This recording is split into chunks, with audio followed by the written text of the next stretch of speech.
Türkiye'nin alengashtarı. Soruşun çapalastırı.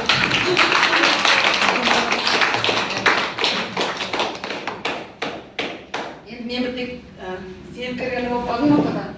Jana baribir istediklerimiz kechasida da o'zgarishni nasib bo'ldi. Aytib жатыр, agar arda qilib bo'lmasa, boshqa Rossiya tashib boshqa Xitoy istab deydi qo'y. Unda Rossiyaga bermay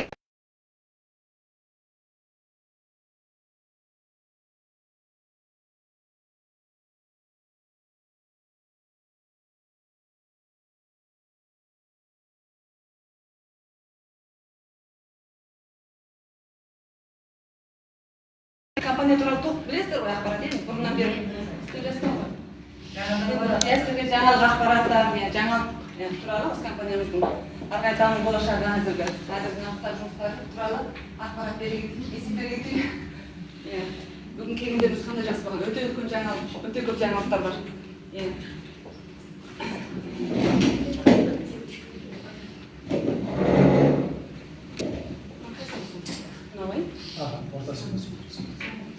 Енді әзір Тимур компаниямыздың қандай керемет екендігін түсінікті жеткізді. Шайханда осы Тимур компаниясына келген барлығымыз өте төледіңіз. Тек бұл жерге тәлейі жандар ғана келеді. Мен сіздерді анадан кетіп қалды, мынадан кетіп қалды дейді. Оның тәлейі жетпей тұр, шын айтамын. Бұл жерге шынымен де өмірімді өзгертемін деген адам, сауап жемеймін деген адам келеді, шынымен де. Ниеті тұр адам келеді.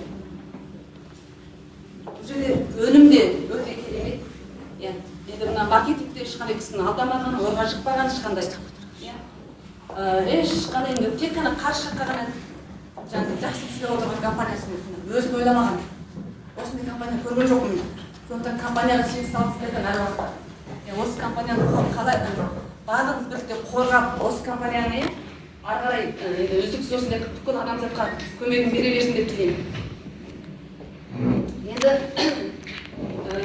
әзірнекей айттым жаңа, компания тек қана Қытай еліміз, тек қана Қазақстан емес, бүкіл әлемге, осы президентіміз, бүкіл әлемдегі адамзатқа көмектесем деген сөзі әлі құлағымда. Бүкіл адамзат үшін жұмыс жасаймын деген. Ақша үшін емес, адамзат үшін жұмыс жасаймын дейді. Адамзаттың денсаулығы үшін жұмыс жасаймын дейді.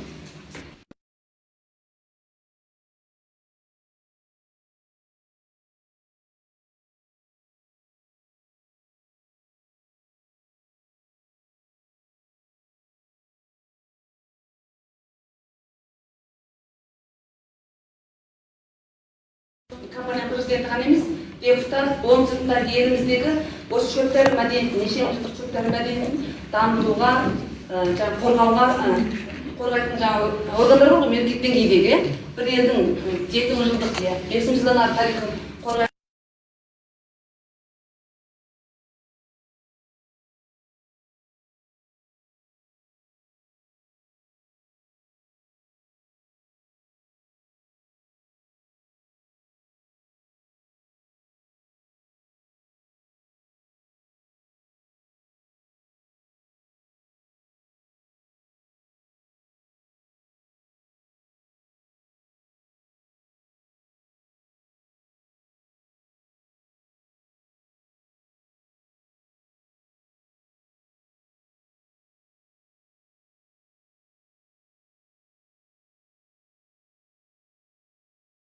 Сөйлемей қойып, сен де уақытын алмай қойып, табыс қандай, компания қанша табыс береді, маркетинг қанша табыс береді десем, айтады, жаңағы 50-60% компанияға деген, қалған 40-50% маркетингке бөледі.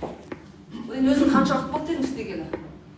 2 жыл болды дейді. Табысын қанша десем, 60-70 миллион, сіздердің 400 қанша миллион ба? Сондай ғана. Мен айтамын, осы біздің компанияда Қазақстанға барып жатырсам да, біздегі осы компания таңдаған 4 айдың ішінде 70 миллион табыс табылды. 4 айда тарқамызда табылды. Жоғаны тауып көрді. Тағы да мықты жетекшілеріміз, одан аспаса да жететіміз. Сондықтан бұл жерде табыс та бар, болашақ та бар, одан кейін жаңағы денсаулық та бар, сұлулық та бар, бақыт байлық та бар. Дәл осыған келген адам шынымен де тәлейлі бұл жерден бәрін тауып алады. Одан кейін бұл жерде шынымен бір сауапты жұмыс болғандықтан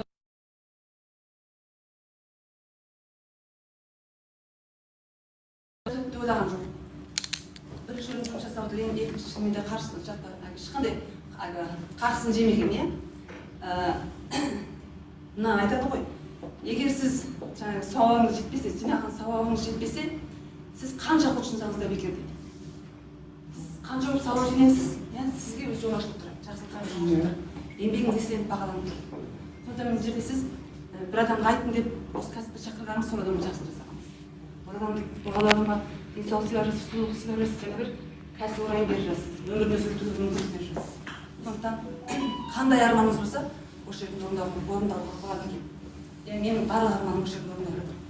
Өйткені мен ойлайтын, мен бұрында айтатынмын, сіздер болдыңыздар ма білмеймін. Мен осы кәсіпке келмегенде осы Симон компаниясының вообще білмеген кезде бір жыл бұрын, неше жыл бұрын мен армандайтынмын. Мен бүкіл осы әлемде менің командам болды. Мықты қыздар мықты. Мен қайдан келген бір ой, қайдан келген деп оқпаймын. Жазатынмын арманға. Бәрі шетінен миллиондар, бәрі ақшалы, бәрінің жомаршы деп жазатынмын. Ол кезде мен өзімнің жеке андай брендті бетімді өндірген болатын, өзім жеке шығардым. Сол кезде енді мен сондай арман жазам, бәрінің табысы жоғары деп. Бірақ сол арманыма осы компания келді. Мен өзім брендімен мүмкін емеспін әлемге шығамын. Жаңа арманыма жету мүмкін емес, жеке бір адам. Мұндай үлкен групппен, 30 жылдық групппен салыстырған ба өзім жеке бір брендімді. Сондықтан мен арманыма осы компания табыс келді. Сол себепті мен мына компания менің арманыма қарап түкірді. Ал енді осы тұрған сіздер де солай. Сіздерге бұл компания келіп жатқан жоқсыздар. Осы сіздердің ниеттеріңізге, ойларыңызға, биік армандарыңызға осындай керемет жұмыскер Алла жіберді сіздерге. Сондықтан осы қолымыздағы осындай керемет жұмысты қадірлесек болады.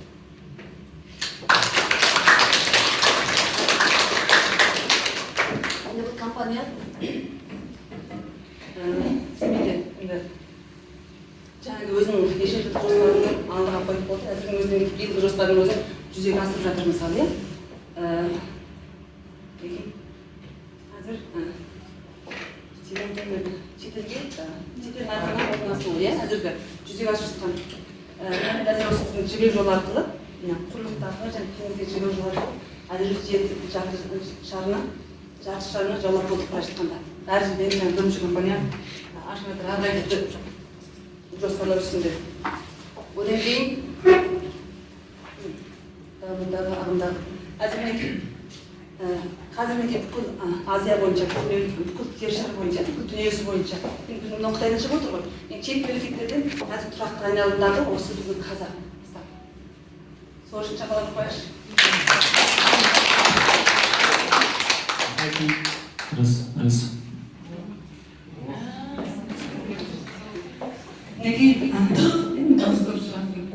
Қазір мінекей бірінші болып идеямыз компаниямыз айтты, дүниені ашамыз деп.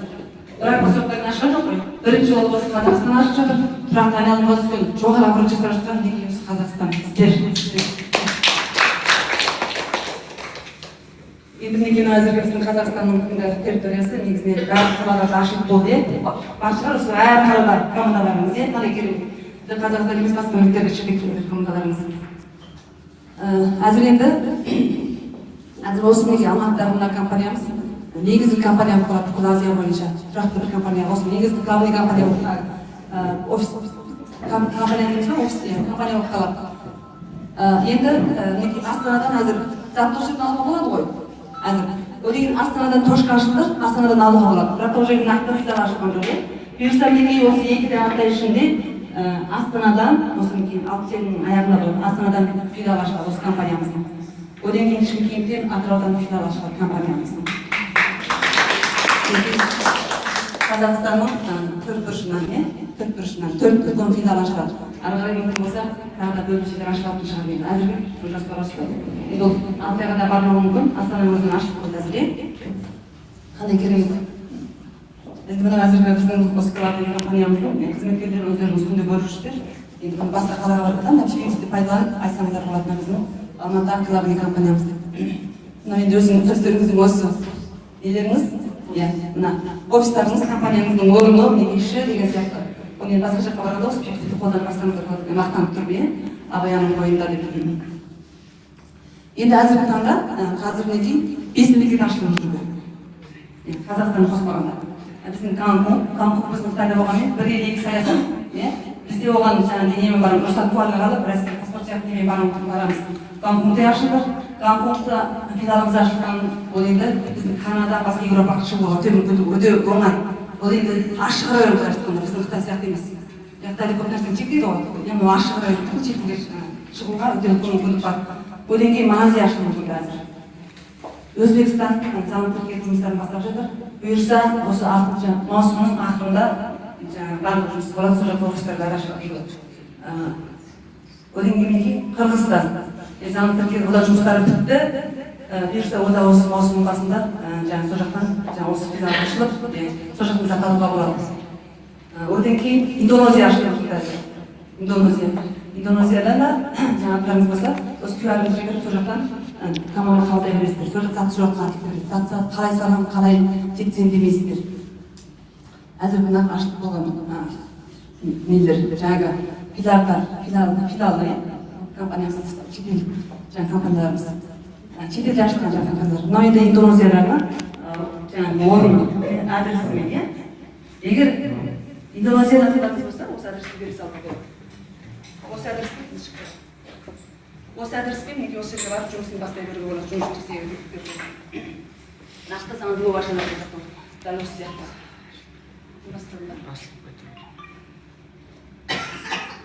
Мынау енді Малайзияда, қарита бойынша Малайзияда жаңа адресіміз, жаңағы баруға болады. Малайзияда адамдарымыз болса. Бұл сол жерде аталуға болады, неге мынау біздің Малайзиядағы офисіміз. Енді Малайзиядағы бұл компания негізінен басқа бір компания болған. Басқа бір даяр бір компания болған. Ол осының жауаптылары Қытайға барып, біздің компанияға барып, неше 3 күн барып тексеріп көзден кешіріп, ондай компания көрген жоқпыз. Болашақта бар екен, одан кейін мысалы бәрі шикізатта өзінен екен, өнімде өзінен екен, қаншама сауаты бар екен. Қатысы керек.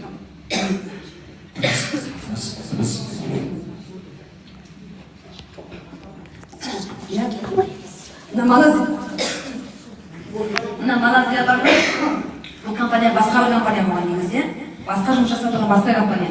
Осы Қытай еліне барғаннан кейін біздің компаниямызды көріп, көзден кешіріп таңғалдым. Мұндай компания көрген жоқпыз.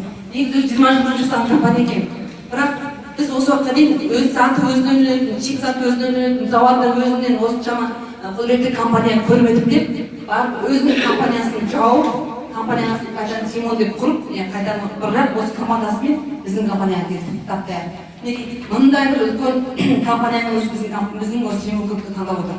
Сонда өзіміздің әзіргі талғамыз, жеңілдік талдаған талғамымызды тағы бір дәлелдеп өтті дұрыс екен. Солай ма?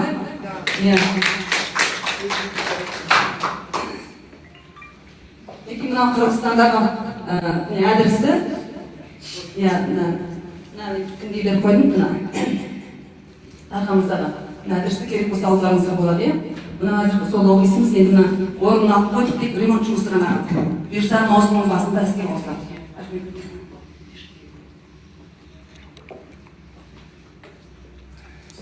Енді Бішкек деген жақын ғой.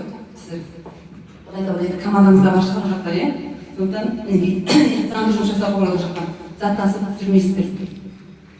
Мына сол жақтағы жауапты телефонда бар. Енді мына болса Гонконгтағы бөлімше компаниямыз. Гонконгтағы. Енді бұл жерде компьютерсіздер жерге өте тапшы. 500 қонақ үйдің өзі бір күреуі дәрен сияқты. Өте тапшы. Бір шаршы метр жердің өзі қаншама құнды. Сондықтан мынаның өзі Гонконг шынауышқанда өте үлкен.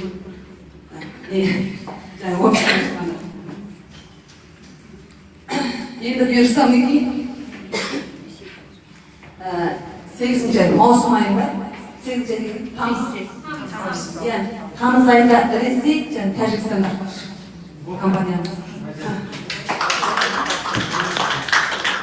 Заңды осы жақта филиал болады, бұйырса Тәжікстан, Ресей. Енді әзірге Ресейдің командасының өте көп. Ресейдің негізінен ашылып жатыр. Тәжікстанның командасында бар командасы. Сондықтан форма әрбай әзірден бастап жұмыс жасап, әзірден біз осы мектептен базарға шеберге болады.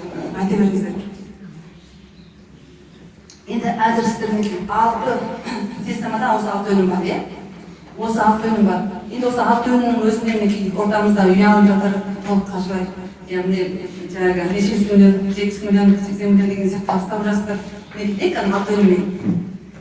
Енді бұйырса мінекей осы айдың ақы ойлайын, бұйырса осы бір аптаның ішінде olur, бір аптаның ішінде olur. Мына өнімдеріміз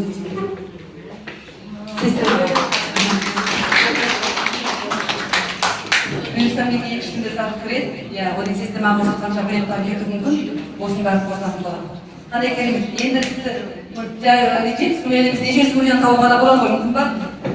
Сіздер үшін де мына осылай кіреді. Мынаны білесіздер ғой, фэншинг. Фэншинг, табиғи антибиотик, мына бюрократта өнімі. Бұл бұрыннан бар, бірақ та бұрыннан мына бізде фэншинг өнімі негізі Кореядан өнеді. Біздің Кореяда өнімдеріміз бар. Өндіріс зауытымыз бар Кореяда. Ірішін негізі Кореяда көп бізден көп келіспегендіктен Кореяда өнім. Сол Кореядан өңгендіктен, басқа өлкеден өңгендіктен бұл былай қарай кіргізу қиын болды. Көптеп кіргізе алмай қалды да, енді сол кедергі жұмыстардың бәрін шешіп бұйырса үзбейтін болады. Барлық жұмыс шешілді, бұл енді толықтай кіреді. Өлең мына мойын деген қас тасымдағы. Бұл шөптен емес тастан. Бұны тастан аяқ мысалы тас, енді неше жүздің жылдың алдағы мысалы жердің астында неше жүз метр тереңдіктегі бұрындағы енді өте құнды тастар, тастың тағы соны тоқтап жасаған. Мысалы бұндағы жанартау болады, жердің астында өте минерал заттар көп тастан жасалған. Бұны аяқ қаламыз. Аяқ қалу арқылы енді суды шығарады, ерітке пайдасы бар, қантарлыға пайдасы бар, терапияларға пайдасы бар, әртүрлі қабылдарға пайдасы бар. Мына неге пайдасы бар, ауруға пайдасы бар. Бұл енді осы бізде нелер шықты, жаңағы результаттар шыққан. Кішкентай баланың өзін осыны салған суға шомылдырған кезде баланың терісіндегі нелер ішкеп қалды. Осы жақтың өзінде, осы жақтың жерге. Одан бізде аллергия кетіп қалған, бөртікөлер кетіп қалған.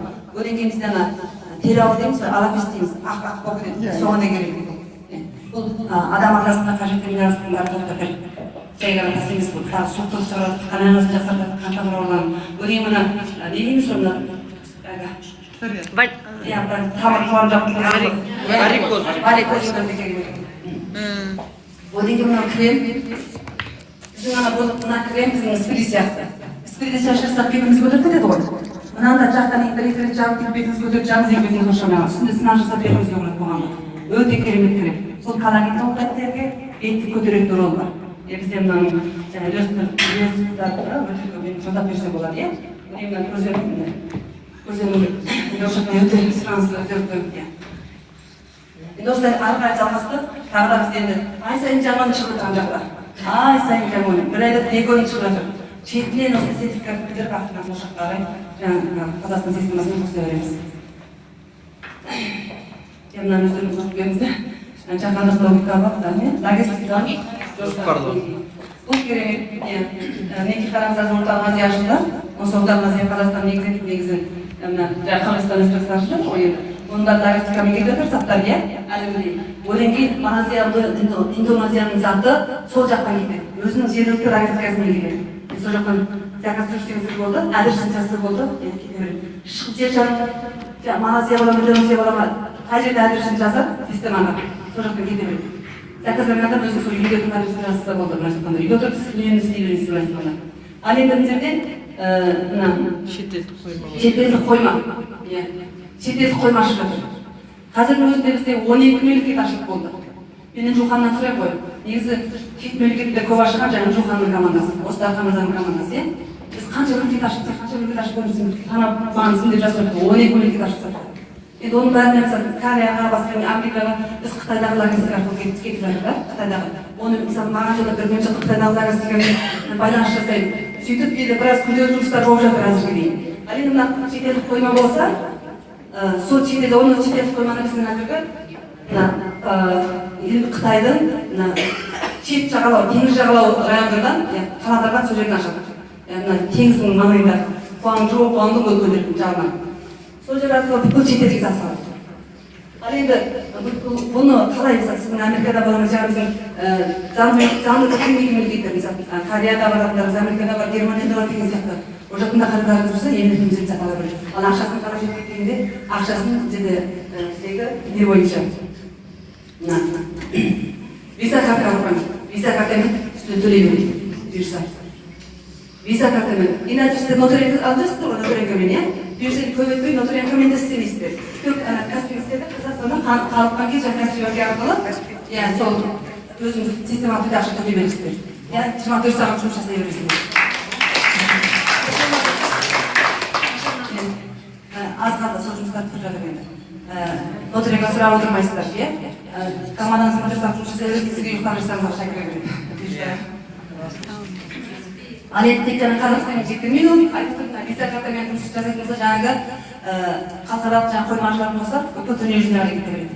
Дүниежүзіне заказ қабылдай бересіздер, оны мен іздемейсіздер, жаңағы қалай салушы едім, маған жаңағы Қытайдан не керек, белорусский мен іздемейсіздер, сөйтіп өз заказдарымды әлі үшін жаза береді. Қай мемлекетте өсіп сол кезде жаза береді. Иә, қандай керемет, иә?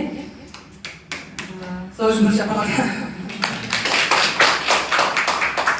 Енді мына жердегі жалпы бәріміздің қалауымыз бәрі орындалып жатыр.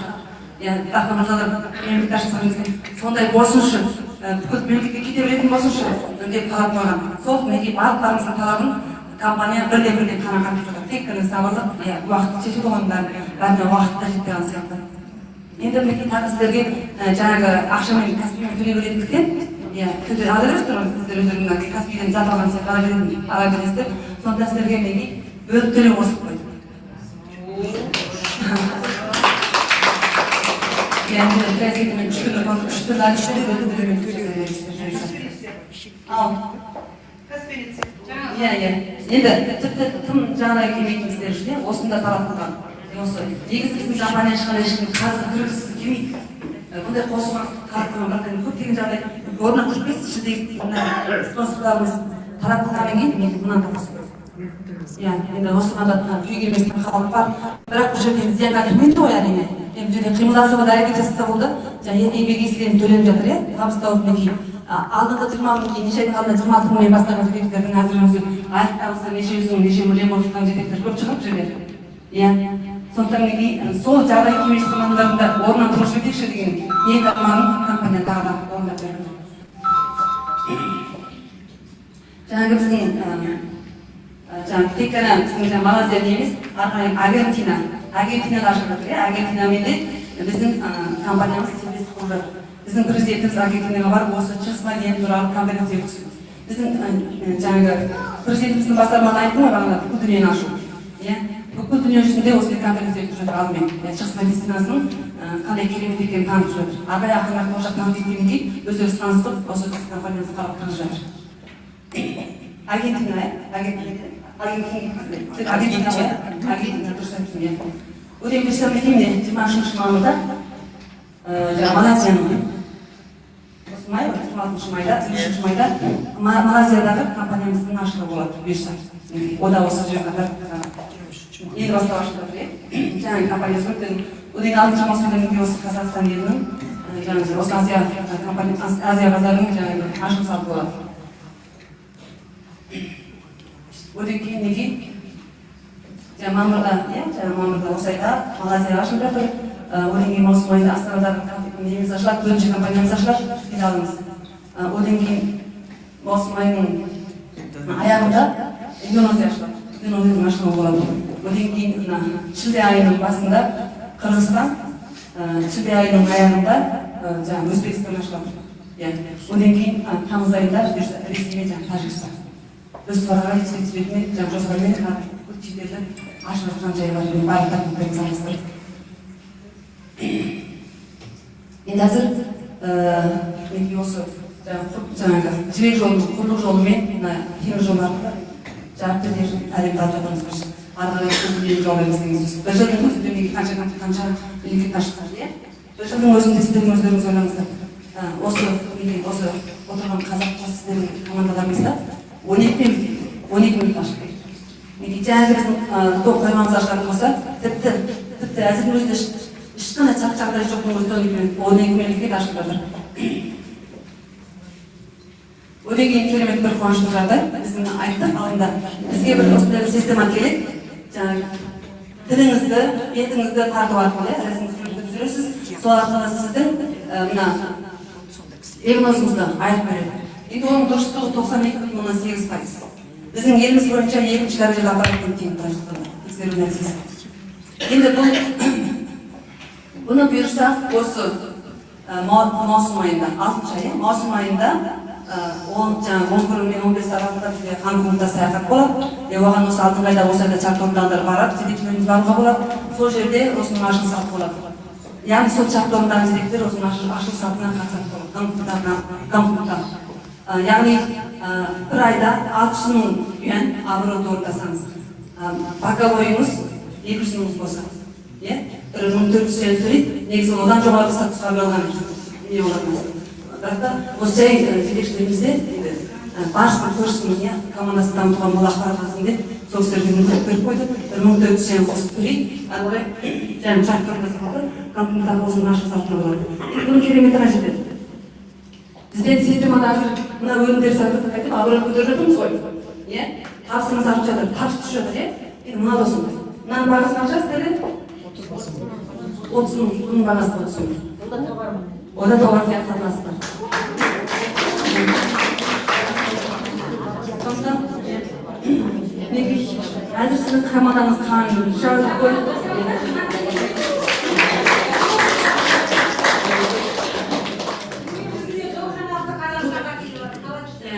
енді керемет қуанатын жағдай.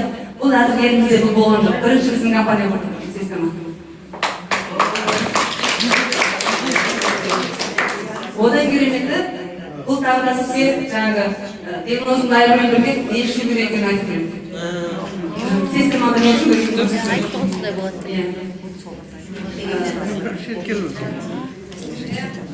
енді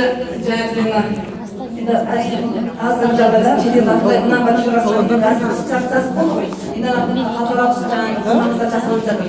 Оның системасы да жасалып жатыр. Бұйырса ода көбейтпей осы біріншінің ішінде болады. Сонда бұл мен әлемді ашатын әлемнің ішінде басқаға сенбейтін күмәнмен қараған шығар. Мына жерде көп цифр қарайды. Дархамызда ең алғашқы кезінде дархамызда мына макеттерімізде мына жерде көп цифрді көріп сенбейтінімізде. Әзірге әлемнің ішінде қарасында десе сенбейтін, көп адам сенбегенде болу керек. Бірақ шынымен де мен бұйырса бұның бәрі жүзеге асатын болып жатыр. Осының бәрі орындалатын болып жатыр.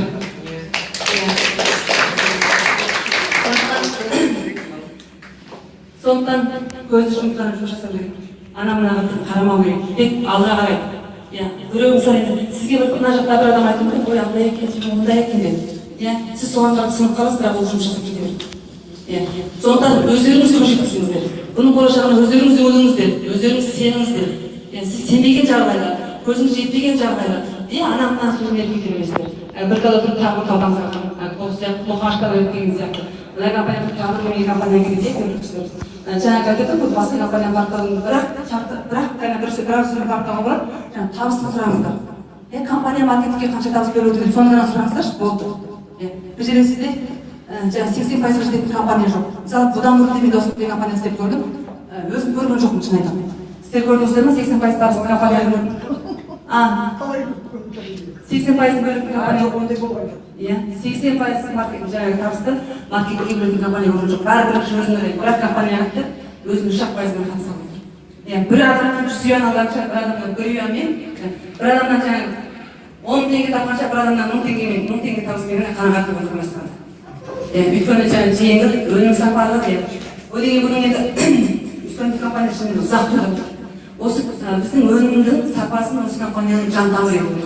Ұзақ өмір сүрді. Өнім өзі сөйлейтін отыр ғой. Расында.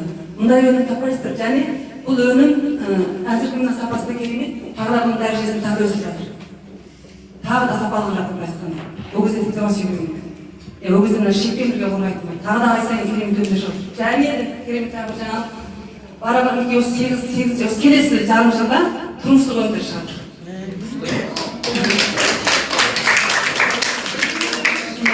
Енді ана орнына мына орнына шешсе болады, енді ойланып қалуы мүмкін. Бірақ тұрмыстық частарын бет үйде жаңағы бет сабын деген сияқты нәрселерге бәрі алады ғой мысалы.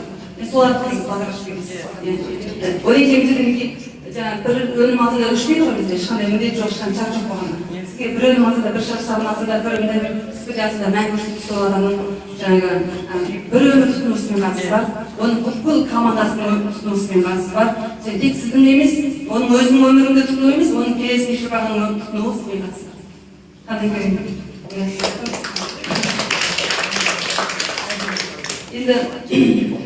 мен қуанатын жағдай, мына өнімнің өйткені бұл кәсіпті тек бір 30 мың теңгемен бастап кетуге болатындығына мен қатты қуанамын. Осыған келген кезде мен сол үшін келгенмін шын айтқанда. Ойлаған аграрлық компаниядағы зерттеудің ішінде керек болашағына бар екен заңды екен деген сияқты, Қытай елінде де өте заңды мемлекет қолдау алып тұрған бір компания. Біздің Қытай елінің заңы өте қатаң білесіздер, заңға қайшы жұмыс істесең жабылып қалады, бірақ жабылса болады. Сондықтан компаниямыздың 30 жыл өмір сүрудің өзі осы заманда, бұл мемлекеттің заңына қатты бойұсынатын компанияға айтқанда, және осы мемлекеттің үндеуіне үн қосып мемлекеттің тарихын дамытсам деген, осы бүкіл адамзатқа көмектесем деген ниетпен жұмыс жасап отырып, ешқандай қанау жоқ, ешқандай алда бармау жоқ деген сияқты барлығы шын. Сондықтан шын нәрсе, енді біреуді алда барып тұрсаң, алда тұрсаң сезінеді ғой, әр адам есі дұрыс емес болса. Әзіргі таңда біреуді алда бармау деген жүрмейді әзіргі таңда. Әзіргі адам бәрін санасы қояды, бәрі оқыған білген деген сияқты. Бұрын болатын шығар, мынау саған керемет десе, сенесің, құлаққа сенеміз. Әзір құлаққа сенеміз, көзімізге сенеміз.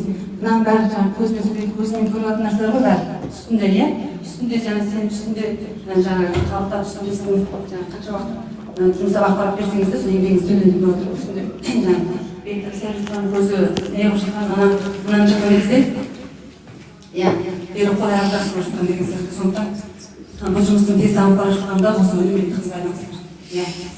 Қай өнім қажет па, соны қалағанын алып арай кісіге жұмыс жасайды.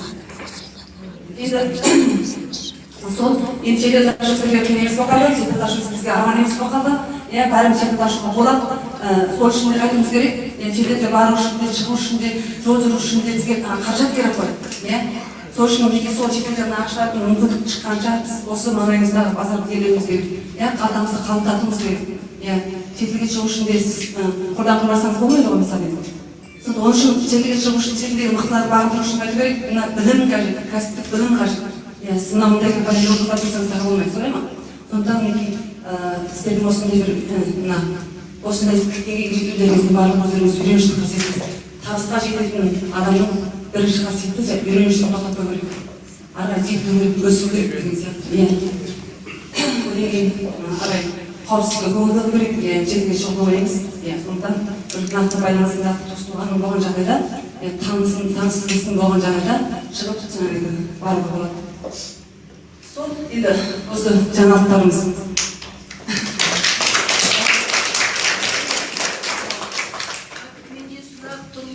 Түсінбей қалдым.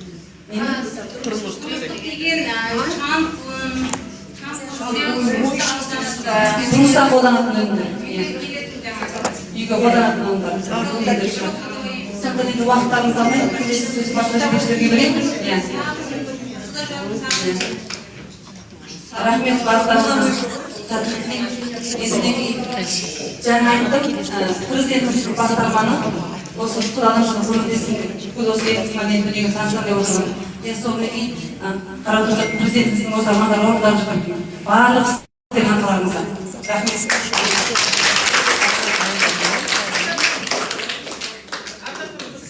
Жаңағы сертификатты қашан дайын болады, мен түсінбеймін.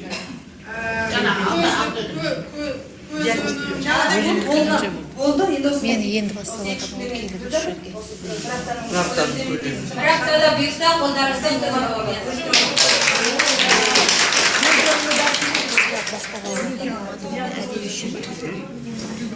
енді мен сіздерге ерекше таныстырғым келіп тұр. Арда ханым мен осы бизнеске алып келген менің спонсорым. Яғни қазағым байсын, қазаққа мына продукция келсін, ішсін, жесін, денсаулығы дұрыстас деген өте жақсы ниетімен алып келді. Жаңа айтты ғой, 30 мың теңгемен осы бизнесті бастауға болады дейді. Қытайда негізі бизнес былай. 1 миллионмен, 2 миллионмен, 3 миллионмен бастады. Қытайдың компаниялары барлығы сомен кіреді. Енді өмір сүріп жатқаннан кейін Қытай. Ал мынау 337 мен бастағанда, 30 мың теңгемен бастағанда Ардақтың жүрегіне жеткен. Мынау халыққа қинамайтын күшті бизнес екен ғой деп. Алла тағала осы адамның ниетіне бере ма? Ендеше осынша үлкен алып команда бүкіл Қазақстан, бүкіл Өзбекстан, бүкіл не Ардақ ханымға не үшін келіп отыр? Осы ниетіне келіп отыр. Сол үшін Ардақ ханымға рахмет айтайын.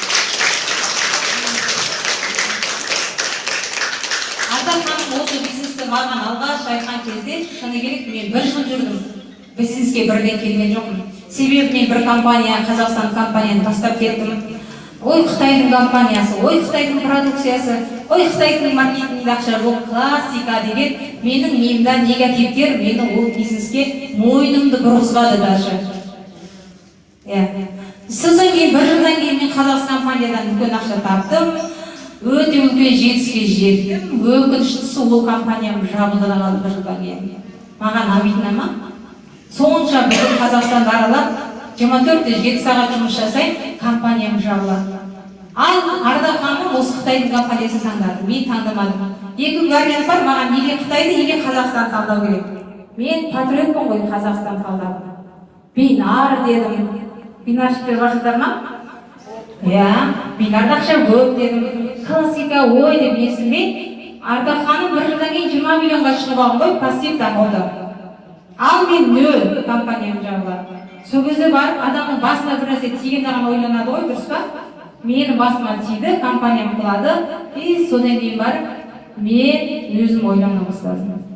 Сайрат, сен классикада болса көрсей, қытайский болса да көрсей, Ардақ дәлелдеп тұр ғой, 20 миллион алар. Біз 20 миллион 1 жылдан кейін аламыз ба деп жүрсек, Дархан мырза айтады ғой, 20 миллион деген 1 жылдан кейін алып жарым деп ойлағам мен. 2 айда 20 миллион алып тастадық бұл бизнестен, пожалуйста. Кімнің арқасы? Қазақстанның арқасы, сіздердің арқаларыңыз. Осы компанияның продукциясының жұмыс жасауын мен мықты емеспін, Дархан мықты емес. Інжу не істеді? 4 айда 75 миллион ақша тауып, 20 миллионға наличкаға ұялды. 25 миллионына қарызым жоқ деп, пожалуйста, келгенде 30 мың теңге жоқ тіркелуге. Результат па? Осының бәрін осы офистан көзбен көріп, қолмен ұстап жүрсіздер, не қылып отырсыздар енді? Айтыңдар халыққа, бәрі ақша жоқ кредиттен кредитке кіріп алған. Бұл жерге 30 мың теңге салсын. Келсінде жұмыс жасасын, екі қолды бүйтіп қойып, люстраға қарап қойып, диванда жатып, жеңіл ақша таппайсыңдар. Әрекет ете керек. 24-7 сағат ұйықтамай біз секілді жүгіріңіздер. Ақша тауып жатырмын, айда 40 миллион, бірақ мен әлі жүгіріп жүрмін. Пожалуйста, менің ниетім қазақтардың барлық кредиттен шықсын. Көзбен көріп, қолмен ұстағанда мен үйде жата алмаймын. Сол үшін сіздерге де айтамын. Ниетімізді дұрыстайық. Компанияның ниеті, компанияның президентінің ниеті, компания депутат. Халыққа мен залалсыз өніммен емдеймін. Ол ақша табамын деп ашып отырған жоқ. Жетеді, оның бизнесте жетеді. Ол сыртқы істер министрлігі президентіміз. Депутат. Қытайда бір-ақ бала болады. Жеңіл деген компанияны ашқан адам бір үлкен кісі. Оның әкесіне келе жатқан, әкесінің баласына берген компаниясы. Мына компанияның аты Жеңіл, әкесінің аты ма? Ал баласы Нюлюй деген. Сол Нюлюй деген депутат жүргізіп отыр. Әр адамда арман болады. Арманмен өмір сүрейді. Біз не істеп жүрміз? Бір күндік ақша үшін, бір күндік нан үшін. Ол біздің деңгейімізді түсіреді, біздің самооценкамызды түсіреді, біздің деңгейімізді, біздің немізді түсіріп тастайды. Бір күндік нанды ұмытыңыздар. Арман қойыңыздар биікке. Мен үлкен жетістікке жетіп отырмын, менің қолымнан келеді. Қазақша әлек сөйлеп тұрған. Орысша білмеймін. Мен айтып отырмын өзімді. Орысша білмеймін. Қазақша жазу жаза алмайды. 11 ғана бітірген дипломым бар, Сайра 40 миллион алса, мен не отырмын 5 дипломым бар деп, өздеріңмен жұмыс жасаңыздар. Қызым, андағын алып тастасаң да даусың жақсы. Уақытымыз ауырып кетті. Қашып кетпеңіздер, мен айғайлай беремін. Айғайлай бер. Дауысым қатты болады ма? Жақсы, осылай жақсы. Айтқым келіп тұрғаны, мен айтып отырмын, 40 миллион барлықтарының қолдарында. Мынандай керемет технологияны Қазақстанға алғаш рет әкеліп отыр ғой. Бетіңізге қарайсыз, тіліңіз шығарасыз, немене? Қытай дамыған, басыңды тауып таспыр қытайский деп айтпаңыздар. Қазақтар отырады қытайский деп, киімімізді киіп, ішіп жеп, қара даже үйіңіздегі порошогыңызға дейін қытайдікі. Ана голден деген сжуатын сабыныңыз. Ана магнум бірақ қытайдікі керек болса. Қытайдан әкеліп отыр. Қазақстан маркасын чаптай әкеле береді, әлемдік марканы чаптайды. Ол маңның бүкіл Қытайдың заты. Түсіндіңіздер ма? Осы жердегі жаңағы бүйтіп фотоға сөзсіз бүйтіп. Телефондарыңызға 30 мың теңгемен тіркеледі екен оларға. Сол бізге 6 айда келеді, 6 ай дегеніміз үйінде бізге келеді, тауар ұрықтарын есі өтеледі. Кім өзіне тегін диагностика үйінде отырып жасамайды, жасағысы келмейді. Бәрі адам. Ол не только Қазақстан, бүкіл әлемде жоқ нәрсе. Қытайдың өзіне алғаш рет июнь айында кірейін деп тұр бұл программа. Қытайда жоқ. Біз Қазақстанды Алла жақсы көреді. Біз сол Қытайға бірінші рет осы Қытайдың корпорациясының Қазақстан бірінші кіріп отыр. Қазақстаннан бүкіл әлем кетіп жатыр. Қазір менің командамда, сіздердің астыларыңызда Қырғызстан, Өзбекстан, Канада дейді, кеше Канада тіркеліп жатыр. Африка тіркеліп жатыр, Россия, Шығыс Азияны айтпай ақ қояйын. Бүкіл Еуропа келіп жатыр. Неге? Барлығы мына бір жаққанда көзіне көріп кеткен көзелімнің қасиетіне келіп жатыр. Әлемде жоқ тауарды әкеліп жатыр. Тағы бір компания өндіріп жатыр екен. Адамдар бізден көріп өндіре береді. Ертең неше түрлісі патент шыға береді. Кім оригинал шығарды, соған назар аударыңыздар. Порошок сабын барлық жерде бар. Порошок сабын. Бірақ качественный істете алсаңыз. Сол секілді. Бұл көзілімнің бүкіл компаниялар шығарады, ертең таңғалмаңыздар. Өйткені осы тауар оборотпен біз бір айда февраль айында 700 миллион оборот жасадық. 700 миллион оборот осымен кетті. Білесіздер ма? Барахолкада 10 жыл отырғандар 700 миллион оборот февральда ешкім жасаған жоқ. Февральда бәрі отырды, ақша жоқ деп. Ал біздің компания жасап тастадық. Түсіндіңіздер ма? Енді осымен таң қалдырса, екінші немен таң қалдырайын деп жатыр. Мына беттеріңізге қоятын аппаратпен, диагностика аппаратпен. Даже Қытайда жоқ, Қытайға да енді келеді. Гонконгта 600 миллион оборот орындағандар 60% барсыздар ма? Қолын құлақтарыңыз белесіңіздер. 60%-ке шығыңыздар да 600 миллион оборот орындасаңыздар, сіздер Гонконгқа осының ашылуына барасыздар. Ура!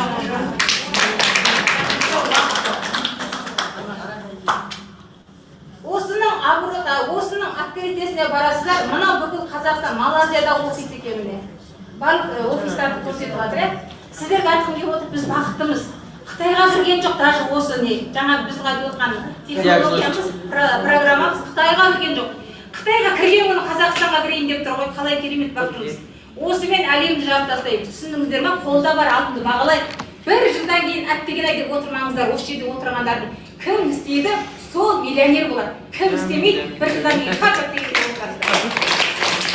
Алтын жайдың 6 күні, июньнің 6 күні біздің компанияның открытиесі болады. Кім біледі? Осыған билет алыңыздар, билет аз қалды. 26 мың теңге билет. Өте жоғары уровеньде өтеді. Ол деген реклама. Сіз сол компанияға, сол актерге қатысаңыз, компанияны жүрекпен қабылдайсыз. Сіз барсаңыз, сіз спонсорыңызды байытасыз. Сіз адам апарсаңыз, сіздің командаңыз үлкен болады. Өйткені ол жерде отырған адамдар жүрекпен қабылдайды. Жүрекпен қабылдаған бизнес қана жүреді. Әзір баспен қабылдап отырсаңыз, басыңыз қанша ойлансаңыз да жүрмейді. Қашан адам жүрекпен қабылдайды, бизнес жүреді.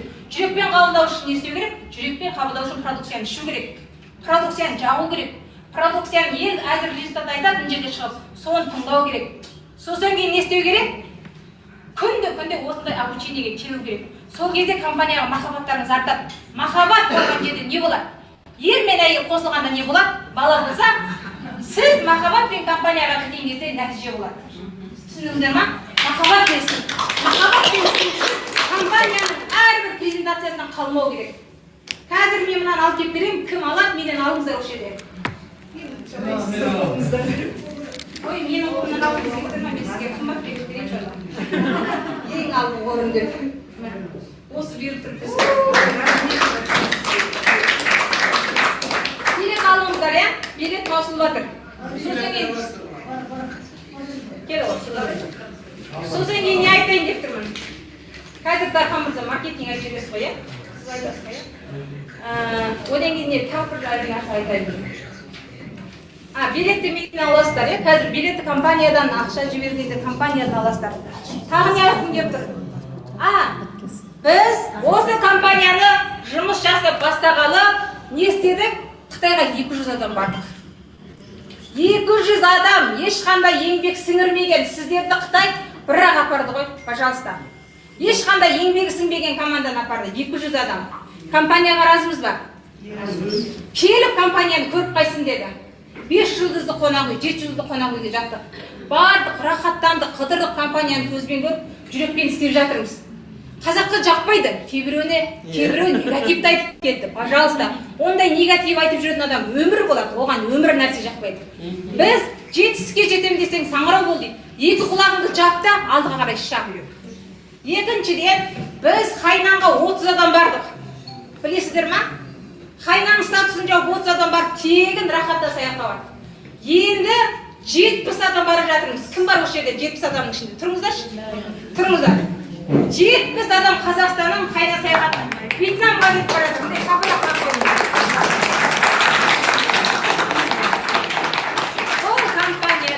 Бұл компанияда тек ақша таппайсыз, тек денсаулық түземейсіз. Бүкіл әлемді аралауға бір жылда 4 жерге саяхат қойып қойған. Саяхаттайсыздар, қыдырасыздар. Адам саяхаттау керек, қыдыру керек. Адамның көзі көру керек, көкірегі ашылу керек. Сонда адамның түп саналары ашылады. Күнде таңертең оң аяқпен жүре беретін болсаңыздар, үйіңізден бір жолмен жүрсеңіздер, адамның миы соған үйреніп алады. Бір тамаққа үйреніп алады. Үйтпеңіздер, басқа жүрмеген жақпен жүріңіздер. Ішпеген тамақ ішіңіздер, бармаған жерге барыңыздар. Сол кезде адамның басқа ниет билеттері ашылады. Ол сіздерге ой, идея береді, дұрыс па? Сол үшін компанияның әрбір ұйымдастырған саяхатынан қалмаңыздар. Сол саяхатқа баратындар құттаймын. Саяхатқа келгенде 70 адам саяхатқа баратыннан тағы да презентация жасаймыз. Осы компанияның открытиесіне тездетіп адам жинап, команда барыңыздар айтатыным сол. Кім барады, кім команда барады, бір жылдан кейін миллионер. Осы компаниядан мен бірау сөзімді жерге қалдырмай, Сәрәуіл ханым, саған ертең жаман болмаймын, сенің артыңда. Осы компанияны мен жүрекпен қабылдап тұрмын. Бар көріңіздер деп. Барып, көріп, жүрекпен қабылдап. Кірген кезде 30 мың теңгемен кірді. Ақшасы жоқ емес, Дархан мырзаның өзінің жеке бизнесі бар жігіт. Просто жасап көрейінші деп кіріп кетеді да, регистрация жасап көру үшін. Артынан топырлап адам кіріп, қазір мен тапқан табысты Дархан мырзада таппай отырған жоқ. Сол үшін Дархан мырза жетістігіңізді құттықтаймыз. Және маркетингті жақсы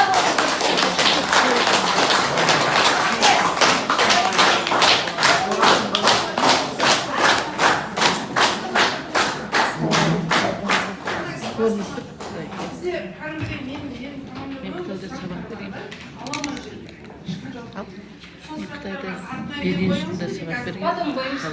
уақытын беріп Олар осындай кішкене.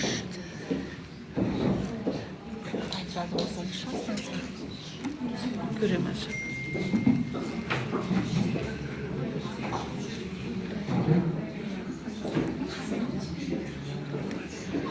Жаңа просмотр. Қашан назарға енді елімнен екен сіздер. Осында тұрасың білмеймін.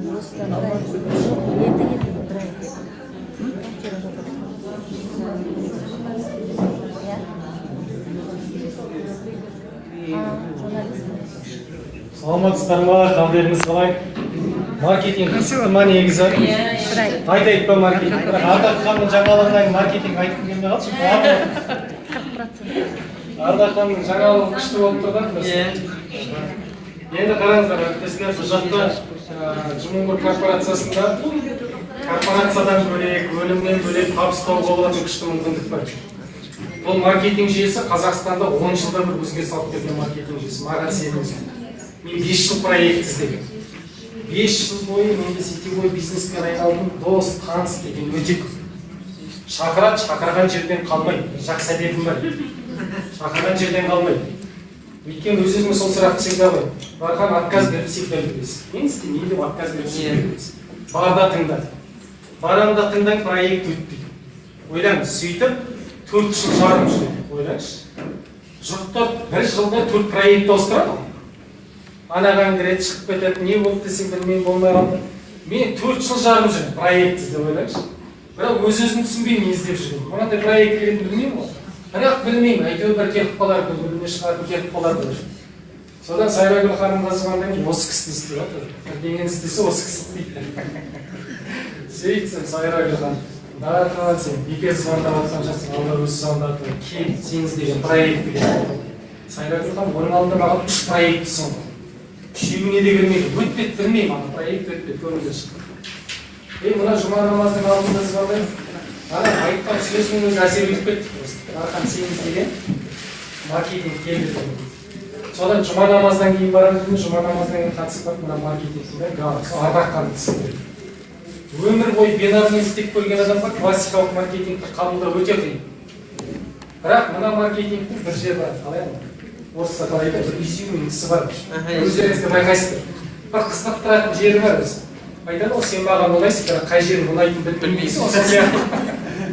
Сол сияқты мына маркетинг ұнайды сіздерге, бірақ қай жер ұнайтынын өздеріңізді білмейсіздер. Артынан өздеріңіз қабылдап аласыздар, енді қараңыздар. Осы проектіні Жұмынгүл корпорациясын ардаққан түсіндіреді. Араға 2 сағат салып, мен айтам, маркетингті жартылай түсіндім. Қызықтыратын жер бар, бірақ мен тауға барып ойымды қорытып келейін. Сосын қайтадан келіп, түнгі сағат 10-да келатыр, қайтадан звондаймын, қайдасыздар. Бір ресторанда отырмыз дейді, қайтадан барамда қайтып. Бірақ машинамен бара жатқан кезде аранда мынандай нәрсе болады ғой. Шәкір, осы сұрақты қойған кезде сол мен іздеген жауапты айтса екен дейді. Болады ғой, байқайсыздар ма?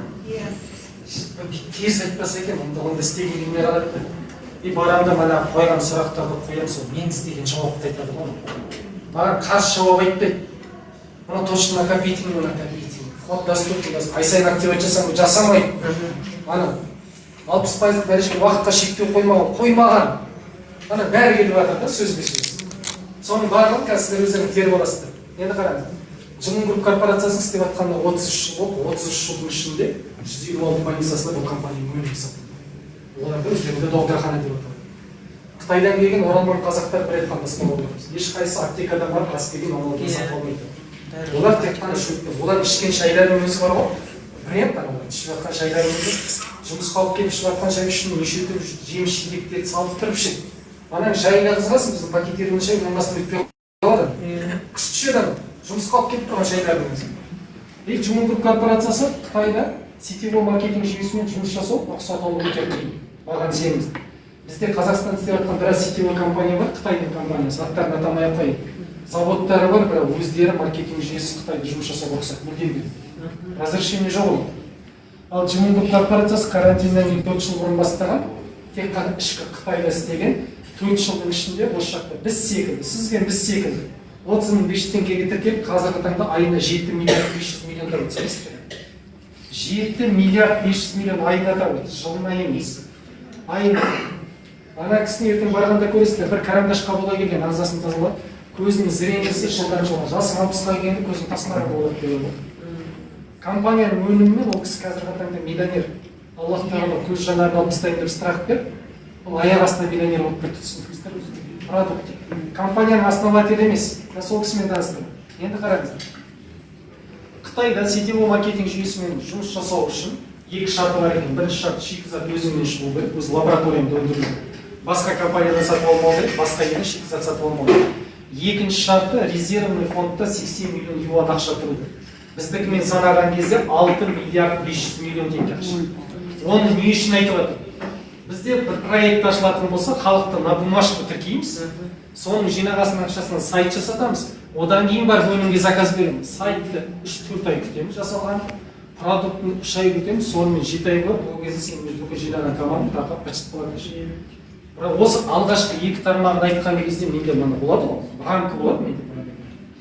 Осы Ардақ ханым, Сайрагүл ханым, не дәреген дейді, неге болды? Осы алғашқы 2 тармақты айтқан кезде менде рамка сынды ғой. Компания серьезный, алғашқы 2 тармағын алды.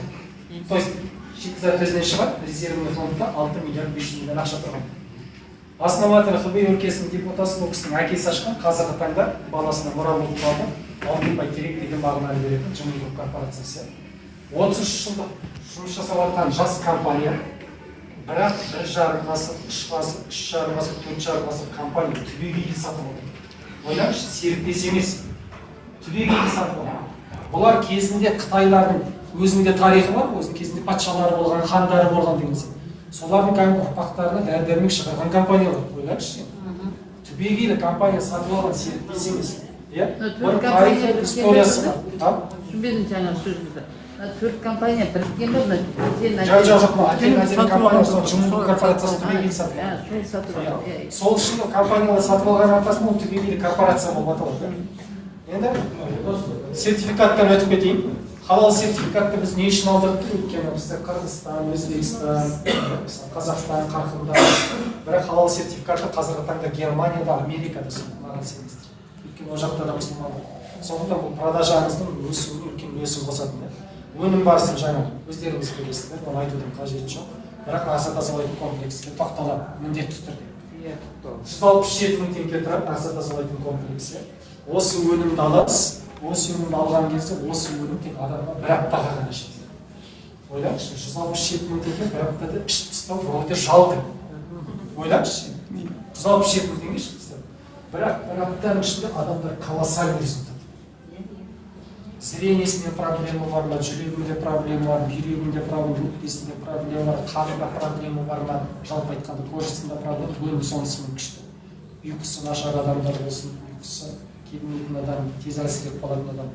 Неге осы өнімді қолданған кезде сіз бірде-бір фрукты жемейсіз, тамақ ішпейсіз, даже шай ішпейсіз. Бірақ күніне 3-4 литр жылы су ішесіз, зығыр бидай күніне 3 мезгіл ішесіз, 4 сағат тойып өтіп келеді. Өзіміздің коллагеніміз бар. Бұл хит коллаген 3 минуттың ішінде сіздің бүкіл телаңызда кеберіп кетеді, өнім сонысымен күшті. Осы өнімді қолданасыз бір апта бойы. Бір аптаның ішінде сіз өзіңіздің осы уақытқа дейін шеше алмай жүрген проблемаңыздың организмі бастамасын шеше бастайды, сол кезде түсінесіз. Сондықтан бұл компанияның өнімі әрдайым айтатын сондықтан квантовый медицинамен жасалған адам бұл компанияның өнімін айлап ішпейді. Бір аптаның ішінде адамдар күшті результат ала бастайды. Өнім барысы сонымен күшті. Неге? Бір аптаның ішінде десеңіз, біз продукт разработка, компаниямыздың 90 жылдай бар, жылдан жылға разработка жасайды. Өнім барысы өте күшті. Сондықтан айтатын сондықтан продукты бізде өздігінен сөйлейді дейтін емес. Бір сөзбен айтқанда продукт өздігінен. Енді қараңыздар. Осы өнімді қолданасыз. Арық адам, толық адам болсын, қолданған кезде процесс барысы өте күшті. Компанияда битивигадан күшті результат. Бірінші, бірақ қана комплекстің өзінен. Самдайым ол кісіге негізі 10 комплекс ішу керек, бірақ алғашқы комплекстің өзінен ол кісі күшті результат. Күшті отзыв кетті, да? Ол қанша жыл өзін комплекс ұстап жүрген. Битивига, тері кожасына. Өнім сонысымен күшті процесс барысы. Енді бұны не үшін Қытайларға айтса, мысалы, сіз әріміздегі машина бар. Машинамыз 8 мың, 10 мың пробегтен кейін машина моторын майын ауыстырмаса, моторға зақым тиеді. Бізде ағзаны 3 айда бір, 5 айда бір ағзаны тазалап тұруымыз керек мына өнім. Бұдан аш қалмайсыздар. Бұл тойымдылық сыйлыққа витамин болуымыз. Ал біз тек ораза кезінде жылда бір-ақ рет қана ағза тазалаймыз ба? Үйті ауыз ашар кезде кішкене еріп кетіп қоямыз. Атақ мына өнім сонысымен күшті. Қытайда мынау кәдімгі айтып отыр, этапымен өтетін. Енді қараңыздар. Маркетинг жүйесі бұл жақта классика накопитель. Осы уақытқа дейін динар накопительді істеген. Бірақ бұл маркетинг жүйесі классика накопитель. Бірінші түрлі доход реферальный бонус 5 ұрпақтан түседі. Әдемесінде де 5 ұрпақтан түседі. Без поколения, без судьбы деген. Бірақ мен сіздерге айтайын. Реферальный бонус бүкіл компанияда разный, бір-ақ рет қана төлейді. Өзің бір адам шақырасыз, мысалы мен кәтеде шақырдым. Кәтеде мен бір-ақ рет әр кетсе максимум 15 мың теңге алдым. Ал бұл компанияда мен осы тәтені шақырам, тәте 60% дәрежеге шығам деген жол істеймін деген 3 миллионнан аса табыстар. Оны қазір анимационный маркетинг ретінде сіздерге дәлелдеймін. Енді қараңыз. Минимальный вход 30 мың 75 теңгеге тіркелесіз, сізге 10% реферал ашылады. То есть өзіңізден кейінгі адамға сізге 10% маржа түседі дегенсіз. Бірақ өзіңіз секілді 30 мың 75 теңгеден қойып глубинаңыздан 1 мың артынан бір сетчик болып тіркелсін, разница жоқ. Общий товарооборот 141 мың теңге болды ма? Товарооборотыңыз. Әрқайсынан 10% аласыз, сіз 20% дәрежеге көтересіз. Күштісі сол. Немесе 475 мың теңгенің 3-ші я 4-ші уровеніңізден 1 литрге тіркелді ма, оны шақырған адамда 30%-ға, сізде 30% дәрежеге көтересіз. Бұл компанияда маған қатты ұнаған осы. Бірінші классика накопитель, екінші вход доступны, үшінші еш уақытта үлкен пакетке ақша салып апгрейд жасамайсыз. Ондай жоқ. Сондықтан айтатын соң, өміріңде бір-ақ рет қана ақша саласыз. Мен бұл компания өмірімде бір-ақ рет 30 мың 75 теңге салған жатыр, бұл компания ақша салады. Күшті табыс тауып жатсың ғой, хотя бы квартал сайын, хотя бы жыл сайын бір рет активат жасап тұршы, айтпайды. Әділеттігі сол. Енді қараңыз. 1 миллион 700 мың товарооборот болған кезде 40% дәрежеге, 17 миллион товарооборот болған кезде 50% дәреже, 50 миллион товарооборот болған кезде 60% дәрежеге шығасыз. Енді мен айтайын деп отырғаным осы ғой. 60% дәрежеге шығу үшін сіздерге уақытқа шектеу қоймаған. Уақытқа ограничение жоқ. 60% дәрежеге шығу, 2 айда шықпасаң күйіп кетеді, 3 айда шықпасаң күйіп кетеді деген түсінік жоқ. Қай дәрежеде тұрсыз, сол дәрежеге байланысты база повторный покупка скидка береді. Ойлаңызшы. Енді қараңыз. Сіздердің барлықтарыңыз 50% дәрежеде. Есептеуге оңай болу үшін 50-ге тоқталды. Сіз 30 мың 75 теңгенің өнімін 50% скидкамен 15 мың теңгеге алып жатсыз. Дұрыс қой. Бірақ компания товар оборотты сыртқы бағамен есептейді. Өзінің бұрынғы бағасымен есептейді. Күшті ме? Ойлаңызшы. Оптым сатып аласыз, бірақ товар оборотты сыртқы бағамен есептейді. Менің командамда 5+1 бүгін соңғы акция 20%, 30%, 40%, 50%, 60% команда көп товар алады. Өйткені база повторный жиналып қалған ақша. Мысалы, 50% скидкамен командамда 1000 адам товар алып отыр. 50% скидкамен. Бірақ компания маған 2000 адамның товарын алғандай товар оборотты есептейді. Күшті ме? То есть 50% скидкамен 15 мың қалып отыр, бірақ сыртқы бағаны 30 мыңмен есептейтін болатын, как 2000 адам товар обороты алып жатқанда есептейді. Жүйе сонысымен күшті. Енді мен айтайын дедім. Қай дәрежеде тұрсыз, сол дәрежеде сізді еш уақытта түсіріп тастамайды. Басқа сетевой компания секілді айына бір рет 15 пибиға активат жасап тұр. Немесе арифметикаға 20 сайын активат жасап тұр. Немесе личниктарын активат жасап тұрсын деген шарт қоймаған. Күштісі соды. Сондықтан әр адам осы мүмкіндікті біз жеткізе білуіміз керек. Фишкасын жеткізе білуіміз керек. Не үшін айтып жатыр? Әр бизнесте өзінің франшизасы бар. Шафранның өзінің франшизасын сатып жатыр, Starbucks өзінің франшизасын сатып жатыр. Любой сет жүріп кеткен бизнес өзінің франшизасын сатады. Даже мына Дархан мен Дарикордың өзі қатты тәтті деген өзінің франшизасын сатып жатыр қазір. Бұл компанияның продуктысы өте күшті. Ғашықсыздар ғой продуктысы. Енді осы компанияның продуктысы өте күшті. Осының франшизасын сатуларыңыз керек. Ол не? Ол маркетинг. Сен күшті ақша табасың бұдан. 30 мың 75 теңгенің айына жоқ дегенде 10 миллион тауып отсаң әдемі ме? Күшті ғой. 10 миллиондық доходқа мен сіздерге тұрақты түрде бизнес өзімдік деп істейсіздер ме? Тұртағайды шығыңыз. Стабильный 10 миллиондық доходқа. Өйткені маркетинг, андай қалай айтсам екен, жүрегі кең маркетинг дейді, халыққа берем деген маркетинг. Енді мен сіздерге айтайын. Мына жер түсінікті ғой. Араға бір 3 ай салып қалдыңыз, 5 ай перерыв салып демалып қалдыңыз. Білмеймін, бір себептермен семейный жағдай болды, денсаулық жағдайы болды деп айтайын. Қайтадан келсеңіз, сіз қай дәрежеде тұрсыз, сол дәрежеде тұрасыз, дәрежеңізді түсіріп тастамайды. 60% десіз, 60%, 50%. Просто ай сайын активат жасап тұру керек, қайта істемесем деген ондай түсінік жоқ. Енді араға. Сіз клиент болып тіркелдіңіз, 30 мың 75 теңгеден бастадыңыз. Бір клиентті шақыратын болсаңыз, 30 мың 75 теңге бір клиент, одан 2700 теңге кетсе, VIP-пен шақырсаңыз 13500 теңге кетсе. Өзіңіз VIP-пен бір тіркелсіз, 20% дәрежеге көтересіз. Өзіңіз 20% дәрежеде сенді қараңыз, клиент шақырсаңыз 5 мың түседі, VIP-тен сізге 25 мың түседі.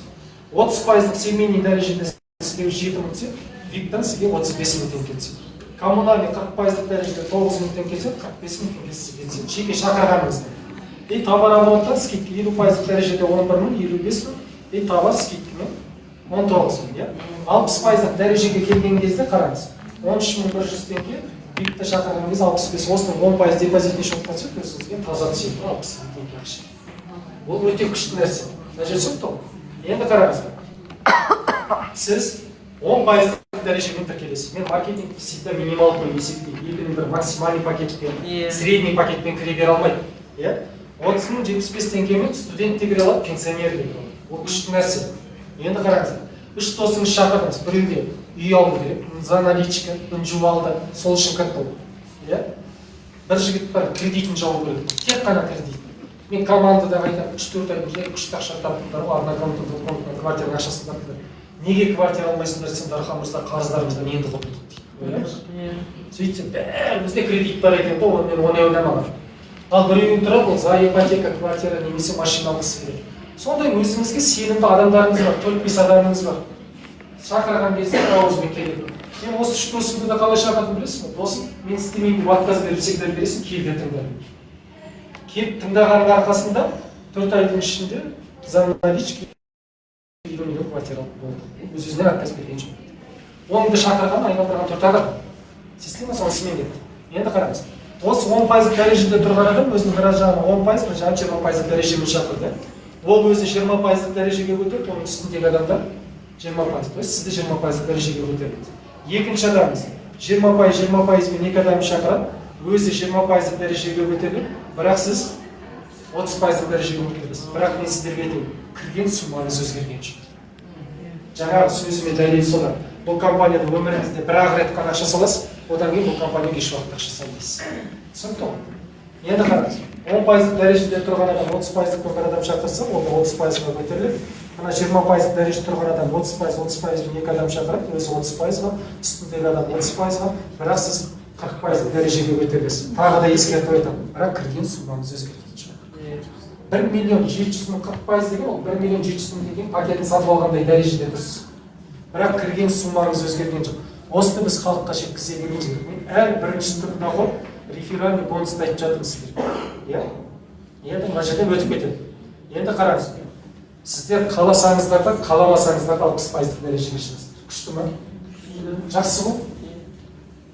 Қаласаңыз да, қаламасаңыз. Мына партнеріңіз да қаласа да, қаламаса да 50%-ға шығып кеткен, қаласа да, қаламаса да 40% дәрежеге кеткен. Бүкіл товарооборот накопитель.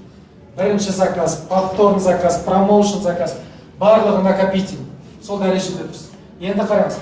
50% дәрежеде тұрған партнеріңіз өзіне бір партнерін шақырады, өзіне 50% 55.000 теңгесі түседі. Бірақ екеуіңіздің арасындағы процентный отношение 10%. Осы 10% сізге түседі. Енді қараңыздар, осы нәрсені егеріп алыңыздар. Осыны жақсы деп түсініңіздер. Басқа компанияда мынау сіз өзіңіздің личный шақырған адамыңызды тек қана бірінші линияда 10% қана аласыз. Екінші линиядан 8%, үшінші линиядан 5% процент түсе береді. Бұл жақта оған қарамайды, бұл жақта личныйыңыздың арасындағы проценттің отношениеге қарайды. Мына кісі астынан, глубинасынан 3 адам тіркелді, әрқайсысынан да 10%, 11.000 теңге, то есть 33.000 теңге ақша 3 адамнан сізге түседі. Түсінікті ғой? Енді қараңыз. Мына кісі басқа компанияда шақыратын болса, мына кісіден разовый бір-ақ рет қана мен 15.000 теңге аламын, то есть 11.000 теңге аламын. Басқа компанияда мына кісіден разовый бір-ақ рет 11.000. Ал бұл компанияда реферальный бонустар. Бұл кісі 60%-ық дәрежеге шығам дегенше, 60%-ық дәрежеге шығам дегенше. Командасына 350 балаға бір айдың ішінде тіркелді, әрқайсысынан 11.000 теңгеден 3.761.000 теңге ақша менің счетыма келіп түседі. 60-қа жетем дегенше ма? Иә, примерно, анимационный ма. 60-қа жетем дегенше. Басқа компанияда разовый бір-ақ рет қана 11.000 теңге, 15.000 теңге аласыз, ол глубинасына шақырып жатыр, командный болсын, реферальный болсын. Шақырып жатыр, одан сіздерге түспейді. Ал бұл жақта 5 ұрпағынан 8 сумма. Түсініп тұр. Әнте ол сенімді рас айтады. Командамда бір күннің ішінде 1.980.000 теңге табыс тапқанда тек қана реферальный бонусты. Бір-ақ күн. Мен бір айда айтып жатқан жоқпын. Өйткені арасындағы партнердің разницасы түсіп отырады. Енді қараңыз.